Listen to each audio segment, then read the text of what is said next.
대표님하고 저하고 이제 그 이성분 기자님 통해서 만났죠, 그죠? 그때 처음에. 그렇죠. 네. 그래서 진짜 혜원이하고 저하고 대표님이 흔쾌하게 우리 발성 연습을 이제 도와주시고 항상 그 시간을 지켜주시고 이렇게 저희가 발성할 수 있도록 도와주신 것에 대해서 제가 너무 마음이 감사해요. 뭐 그거는 제가 이제 원래 이제 뭐 음악 공부를 했지만 연주자가 되기 위해서 음악을 한 건 아니었고 나를 치료하기 위해서 이제 음악을 처음에 시작을 했기 때문에 전공을 해서 뭐 연주자가 되고 화려한 무대를 꿈꾸고 이런 거는 없었어요. 그러다가 이제 이태리 유학 갔다 와서 가리키는 쪽에 좀 더 오히려 제가 이제 신경을 썼고 또 이렇게 노래를 잘 하거나 이러는 사람보다 좀 안 되는 사람들을 빨리 짧은 시간에 이 사람들을 좀 소리도 바꿔주고 하는 이런 거에 개인적으로 관심이 많았기 때문에 그러셨구나. 또 그런 게 있잖아요. 그 아픈 사람이 시간이 지나서 저절로 그냥 낫는 게 아니라 그 사람이 나로 인해서 뭔가 빨리 바뀔 수 있다라는 거, 그거를 내가 보여주고도 싶고 개인적으로 그러다 보니까 이렇게 그 재미가 있는 거예요. 그런 그 가르치는 거가. 근데 진짜 그때 대표님이 이렇게 가르쳐 주실 때 되게 본인도 되게 그걸 즐기는 것 같은 그런 느낌이 들었어요. 네. 왜냐하면 제가 소리를 뭐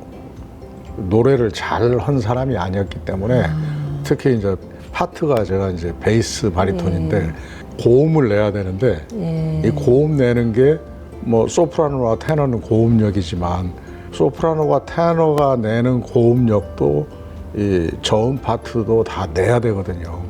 근데 이제 제일 낮은 파트다 보니까 고음 내는 게 아무래도 다른 사람들에 비해서는 좀 더 힘들겠죠. 그거를 극복하고 내 스스로가 막 그거를 어떻게든지 해보려고 하고 하는 이런 그 시간을 갖다 보니까 소리가 잘 안 나는 사람들에 대한 그 이해가 좀 생기는 거예요. 응? 과부 사정은 호래비가 안다고 그런 심정이 있었기 때문에 이제 어떻게 보면 그런 거에 대한 재미도 있었고 또 변화되는 거에서 나름대로 내 개인적인 희열을 느끼는 거죠. 근데 대표님, 저 솔직히 저도 제 목소리에 대한 어떤 자신감이 없었어요. 항상 내 목소리는 왜 이래? 이렇게 했는데 어느 날 대표님이 목소리 괜찮아요. 그 말 한마디가 지금 제가 영상 앞에서 다른 분들과 이렇게 인터뷰를 할 수 있는 그런 용기를 얻은 것 같아요. 진짜 너무 감사드려요. 대체적으로 자기 소리를 잘 모르잖아요. 남들은 더 내 소리를 잘 아는데 그러다 보니까 내가 지금 소리를 제대로 내고 있는지 어떤지를 그 확인을 하는 그런 과정이 있으면 좀 자신감이 있는데 그게 없으면 힘들죠. 그래서 특히 다른 그 음악 장르 중에서 다른 악기들보다 이 노래가 사실 제일 힘들어요. 왜냐하면 자기 소리를 실질적으로 자기가 제대로 듣질 못하기 때문에 그런 측면이 있어서 누군가가 한마디 이렇게 해주는 게 그럼 내가 지금 현재 소리를 잘 내고 있구나 이걸 아는 거죠. 근데 예를 들어서 소리 잘 내고 있는 사람한테 아니 왜 그렇게 소리를 내? 이상하잖아. 이렇게 얘기를 하면 그 사람은 자기가 그동안 냈던 소리가 이게 잘못됐나? 해가지고 완전 멘붕에 빠진단 말이에요. 그래서 자기 소리를 내는 거를 평상시에 아무 생각 없이 내잖아요. 누구나가 내 소리가 뭐 어떨 것이다 이렇게 생각하고 얘기는 안 하지. 근데 남 앞에 쓴다거나 스피치를 한다거나 이런 걸 할 때에는 한 번쯤은 내 소리가 어떨까 이런 게 궁금증이 생기잖아요. 그런 사람들이 누가 한마디 정확하게 해주면 되는 거예요. 그래서 저 진짜 큰 도움이 됐어요, 저. 그래서 사람들이 그 전공을 안 해도 성악 전공을 안 해도 소리 좋은 사람들도 많고 단지 그 사람들이 안 할 뿐이죠. 그러니까 대신에 이 뭐 성악을 한다거나 예술을 한다라는 것은 사실은 되게 어려운 길이에요. 자기가 좋아서 하지만 경제적인 측면에서는 사실 그 뭐 보장이 안 되는 거기 때문에 자기가 자유롭고 편하고 싶으면 예술을 하지만 그 예술 자체가 또 뭔가 그 빛을 발하려면 도움이 필요해요. 예. 아까 말씀하셨다시피 치유를 위해서 음악을 하셨다 했는데 어떤 치유가 필요했는지 한번 얘기해 주세요. 제가 이제 고등학교 1학년에서 2학년 올라갔을 때 머리 끝에서 발끝까지 몸에 있는 모든 털이 다 빠졌어요. 뭐 원형 탈모증으로 시작을 했는데 예. 그게 3개월 만에 다 빠졌어.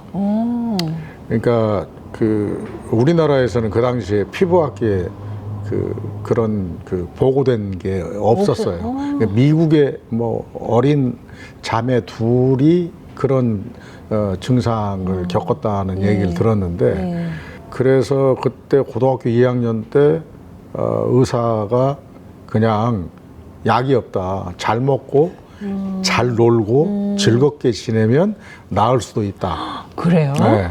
중학교 때 뭐 음악 시간에 음악 선생님이 이렇게 음악 감상을 많이 시켜줬는데 그 클래식 음악을 들으면 내 마음이 굉장히 순화되는 그런 경험들을 좀 했던 게 있어서 아 그럼 나도 내 마음을 치료하기 위해서 음악을 의도적으로 좀 접해야 되겠다 해서 그래서 가장 쉬운 게 노래잖아요. 이렇게 노래가 사실 제대로 하려면 어렵지만 일단은 그냥 뭐 외워서 맞아. 노래 뭐 부를 정도는 할 수 있으니까 그래서 노래를 시작을 하게 된 거고 운이 좋아서 어떻게 이제 서울음대에 시험을 봤는데 합격을 했고 근데 뭐 대학 다니면서도 연주자가 되겠다는 생각은 없었기 때문에 그냥 다른 일, 뭐 방송반 일, 뭐 이런 일들 하면서 그냥 지냈던 거죠.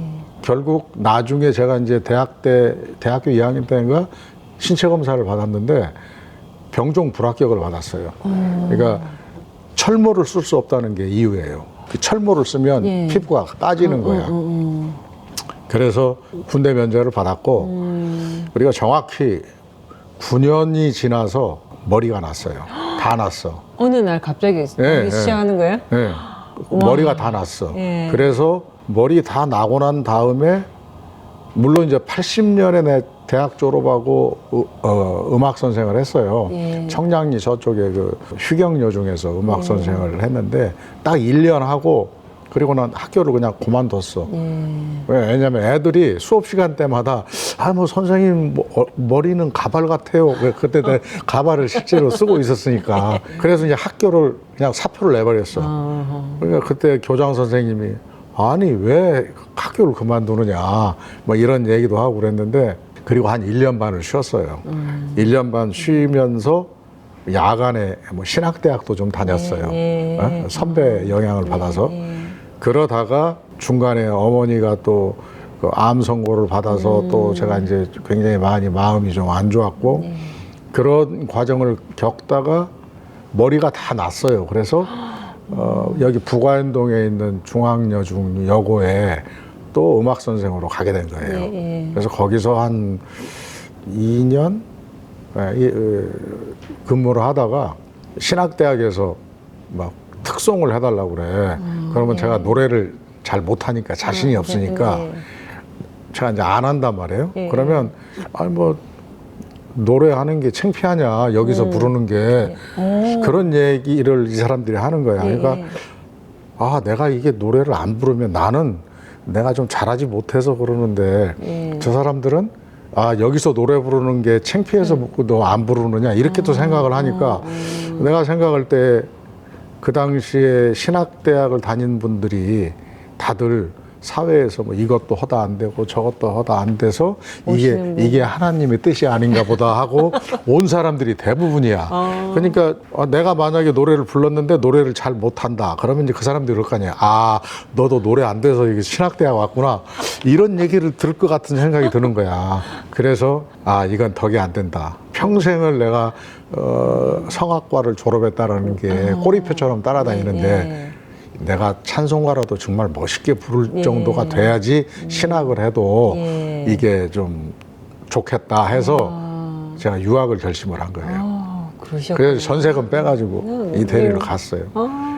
그래서 이제 이태리에 가서 이제 공부를 했는데 경제적으로 여유도 없고 그러니까 뭐 가서 졸업하기도 엄청 어렵잖아요, 그죠? 아니 뭐 어려운 건 아닌데 실질적으로 내가 그 뭔가 좀 제대로 노래를 해야 되는데 이제 그걸 못 한다는 게 그게 이제 내가 내 소리를 컨트롤을 못 하기 때문에 레슨을 많이 받는 게 중요한데 돈이 없으니까 레슨을 많이 못 받잖아요. 그러니까 이제 관광 가이드도 하고 로마에서는 뭐 그런 거 하다가 소정에 이제 졸업장을 받고 이제 그리고는 이제 한국에 들어와서 한국에 들어오니까 이제 그때부터 제일 어려운 거예요. 유학 갔다 오면 모든 게 다 잘 될 것 같지만 사실은 이제 그때부터 더 힘들어졌어요. 그래서 그런 그 생활을 하다가 가리키는 거에 또 관심을 갖게 되고 하면서 이렇게 해서 벌써 지금 발성 클리닉을 한 지가 거의 30년이 넘었어요. 그 시작 발성 클릭을 하시고 또 그 카자흐스탄으로 가신 거예요? 그리고 또 카자흐스탄의 큰애 작곡 공부 때문에 국내에서 교육시키는 게 만만치가 않거든요. 그래서 그때 마침 카자흐스탄의 국민 영웅이라고 하는 그 작곡가 선생님이 이제 한국에 제가 초청을 해서 그때 그 연주를 한번 하고 그 예술의 전당에서 그분이 이제 돌아갔는데 그때 이제 저를 한번 초청을 했어요. 카자흐스탄에. 그래서 가보니까 자원도 엄청 많고 여러 가지로 괜찮을 것 같다 해서 뭔가 비즈니스도 할 수 있지 않을까라는 생각에 이제 우리 가족을 다 데리고 간 거예요.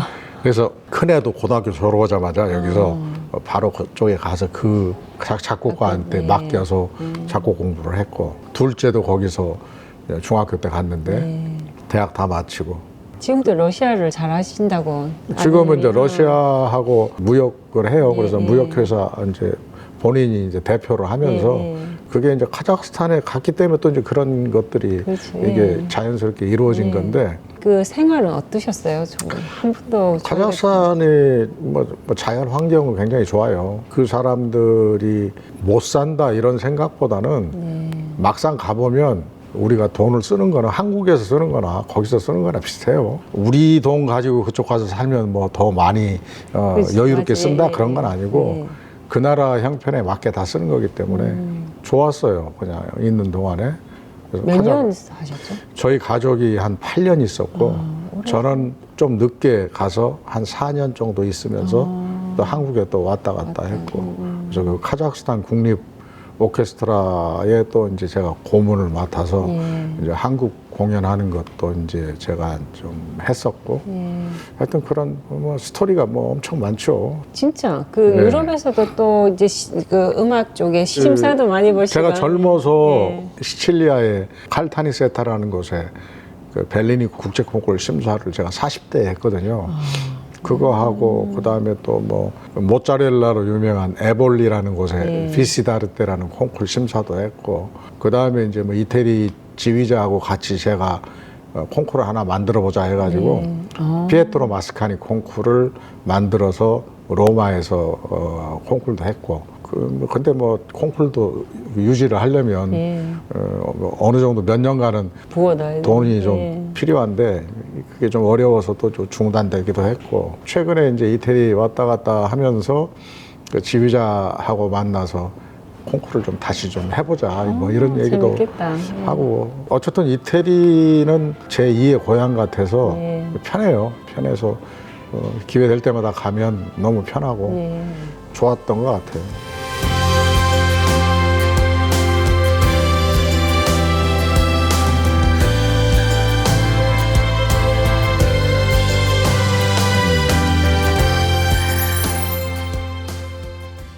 그 음악을 하시면서 제일로 즐거웠던 추억 같은 거 있어요? 뭐 재미난 뭐 에피소드 이런 거? 그거보다는 뭐 그것도 머리와 관련된 건데 제가 로마에 이제 가 있을 때에 그 당시에 이제 로마 유학생들이 가이드도 많이 하고 어떤 상품 파는 가게 가서 안내하면 뭐 커미션도 주고 뭐 이런 때인데 그때 까메오라는 그 이게 조개에 이렇게 여인 상을 이렇게 조각을 한 게 한때 아주 유명했던 때가 있었어요. 관광객들이 한국에서 오면 예, 전부 다 그거 꽂아서. 하나씩 다 사. 예. 목걸이, 뭐 귀걸이, 맞아요. 반지. 예.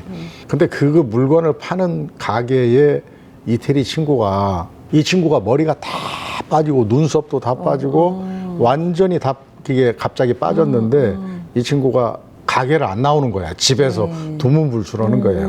근데 어떻게 이제 제 얘기를 아는 그 선배분이 그 사람을 만나서 좀 얘기 좀 해주면 어떻겠느냐. 예. 그래서 그거야 내가 얼마든지 얘기할 수 있다. 그래가지고 이제 얘기를 했죠. 내가 너처럼 고등학교 때 다 이런 그 머리가 다 빠지고 그야말로 좀 어려운 시기를 겪었었는데 마음이 편해지고 이 순화가 되면서 머리가 다 났다. 그 당시에 제가 유학할 때도 그 머리가 다 난 상태에서 유학을 했으니까 그냥 마음 편하게 가지고 살아라. 재밌게, 근데 그 유럽 사람들은 그 대머리들이 많아요. 맞아. 예. 그러니까 젊은 사람들이 예. 우리나라보다 훨씬 많아. 그러니까 그게 사실 자연스럽거든요. 그래서 그런 얘기 해주고 그리고 난 다음에 그 친구가 가게에도 나오고 이렇게 좀 다시 사람들 만나고 뭐 이런다는 얘기를 들었어요. 근데 그게 유학 생활 중에서 내가 노래해서 뭘 했다는 것보다 진짜 희귀병 만나서. 이게 뭐 탈모증이니까 예, 뭐 병이라고는 병은 맞아요. 안 하는데 심정적으로는 많이 위축이 되고 예, 그런 부분이 거, 있죠. 예, 또 그래서, 젊었을 때도 예. 그러면. 그래서 지금은 지금 자연스럽게 제가 이제 머리가 이렇게 나이가 들면서 윗부분이 혈액순환도 잘 안 되고 그러니까 머리가 다시 이제 좀 맞아요. 빠졌는데 사람들이 지금 저를 보면 나이가 들어서 자연스럽게 맞아요. 머리가 예. 빠졌다고 생각을 하지만 예. 사실 저는 머리로 인생을 2번 산 거예요. 그러다 보니까 일찍 조숙해진 면도 있고. 맞아. 예. 그래서 2번을 사시니까 또 그러니까 그만큼 참 이게 머리가 좀 중요한데 그래도 지금은 제가 이제 사람들이 그러죠. 아이고 왜 가발이라도 쓰시지 그러냐고. 가발 쓰는 게 엄청 답답해요. 그리고 지금은 내가 머리가 나봤던들 남들이 나를 못 알아볼 수도 있으니까 그래서 그냥 있는 대로 사는 게